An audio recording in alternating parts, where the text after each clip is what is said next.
ನನಗೆ ವಿಶ್ವಾಸ ಇದೆ.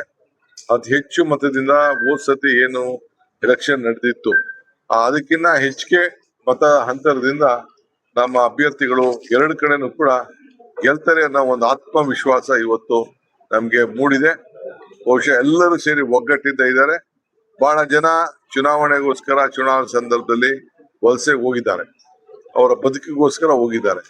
ಈಗ ಅವ್ರನ್ನೆಲ್ಲ ಕೂಡ ಕರ್ಕೊಂಡು ಬರ್ಬೇಕು ಅಂತ ಕೂಡ ನಾವೆಲ್ಲ ತಿಳಿಸಿದ್ದೇವೆಲ್ಲ ಬಡವ್ರೆ, ಅವ್ರ ಮನೆಗೆಲ್ಲ ನಾವು ಗ್ಯಾರಂಟಿಗಳೆಲ್ಲ ಕೊಡ್ತಾ ಇದ್ದೇವೆ.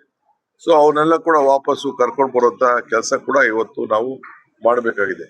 ಈ ಮಧ್ಯದಲ್ಲಿ ಈ ಬಾಗಲಕೋಟೆ ನಗರದಲ್ಲಿ ಕೆಲವು ವಾರ್ಡ್ನಲ್ಲಿ ಹೊರಗಡೆಯಿಂದ ವಿದ್ಯಾರ್ಥಿಗಳಿದ್ದಾರೆ, ಬಂದು ಇಲ್ಲಿ ಅವ್ರನ್ನ ವೋಟರ್ ಲಿಸ್ಟ್ ಅಲ್ಲಿ ಸೇರಿಸಿದ್ದಾರೆ.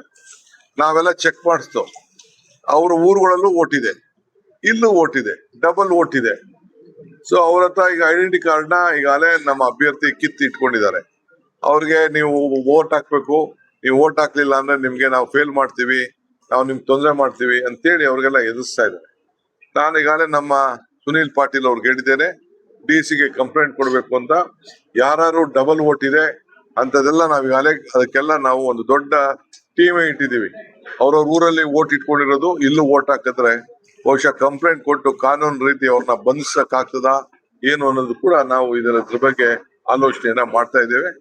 ಸೊ ನಾನು ವಿದ್ಯಾರ್ಥಿಗಳಿಗೆ ಹೇಳ್ತಾ ಇದ್ದೀನಿ, ನೀವು ಡಬಲ್ ವೋಟ್ ಇತ್ತು ಅಂದ್ರೆ ದಯವಿಟ್ಟು ನೀವು ಈ ವೋಟ್ಗೆ ಅವರು ವೋಟರ್ ಲಿಸ್ಟ್ ನ ಕಿತ್ತಿಟ್ಕೊಂಡಿದ್ದಾರೆ, ನಿಮ್ಗೇನೋ ತೊಂದರೆ ಕೊಡ್ತಾ ಇದ್ದಾರೆ ಅನ್ನೋದಕ್ಕೆ ನೀವು ಮುಂದೆ ಬರದೆ ಸುಮ್ನೆ ನೀವು ಗೌಪ್ಯವಾಗಿ ನಿಮ್ಮ ಮತದಾನದ ಹಕ್ಕು ನಿಮ್ ಊರಲ್ಲಿ ನೀವು ಕಾಪಾಡ್ಕೊಳ್ಳೋದು ಬಹಳ ಶ್ರೇಷ್ಠ.